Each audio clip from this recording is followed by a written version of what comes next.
syarat yang terpenting tajak luarnya ya na modal bahasa itu.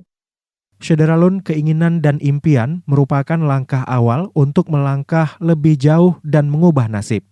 Berhijrah menjadi salah satu cara mencari peruntungan apabila di satu tempat kurang beruntung. Idham Khalid, putra Tangse yang saat ini menjadi imam masjid di Masjid DY Sydney, Australia, salah satu pemuda yang menunjukkan keseriusannya untuk mengubah keadaan. Idham mengungkapkan bahwa dirinya sempat berusaha mendapatkan beasiswa, namun karena tidak kunjung mendapatkan sponsor, ia memilih berangkat dengan uang sendiri untuk kuliah sekaligus bekerja.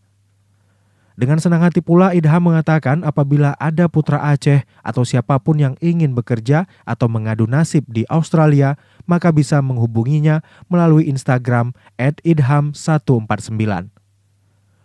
Syederalun, simak wawancara dalam program 1 jam bersama Diaspora yang dipandu Samsul Azman, jurnalis Serambi Indonesia, dengan narasumber Idham Khalid dengan tema Kiprah Idham, putra Tangse imam masjid di Australia. Jadi tungku nepegat dari pun drone nejak di sinan dengan biaya hidro dengan mandum nasi hidro. Kira-kira tungku mesti na awak-awak anak-anak Aceh lain yang nak su ikut jejak drone ku. Saya nak keinginan kekiban apa kira-kira tungku syarat-syaratnya untuk bisa jak Australia dan bisa kerja lagi drone.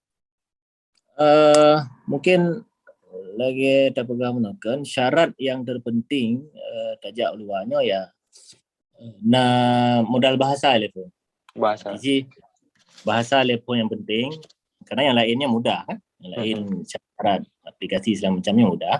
Bahasanya penting tak karena adanya tak komunikasi tak apa dokter, tak lamar kerja segala macam komunikasi dengan orang lah.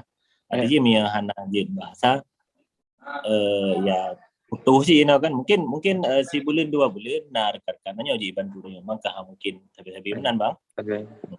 Ya, bagi paling penting bahasa dia bang.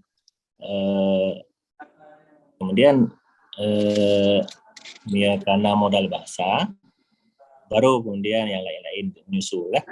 Yeah. Lagi bang Zainal buka yang mia hanjut bahasa tajak kena persis lagi Cina dengan Sedati.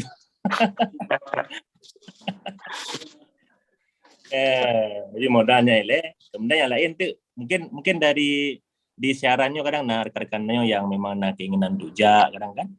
Dia kontak Instagram tuan tidak pegah lebih detail mengenai bahasa yang lain tergantung tanya keinginan tajak kena putra karena kan dari government Australia nah dibuka contoh WHV jadi working holiday visa dia memang jak kena dengan visa kerja nah yang visa student jadi jak kena untuk belajar walaupun tu di dalam visa studentnya nasib limit water untuk tanya kerja CDB sila pemerintah le rule visa kemudian yang visa turis jadi tergantung tu yang tak apply bang mengenai syarat-syarat je kita kan tak mudah bang jika tak googling mendang kan syarat-syarat mendungan dan yang kembali lah kepada untung-untungan kan rezeki padanya kan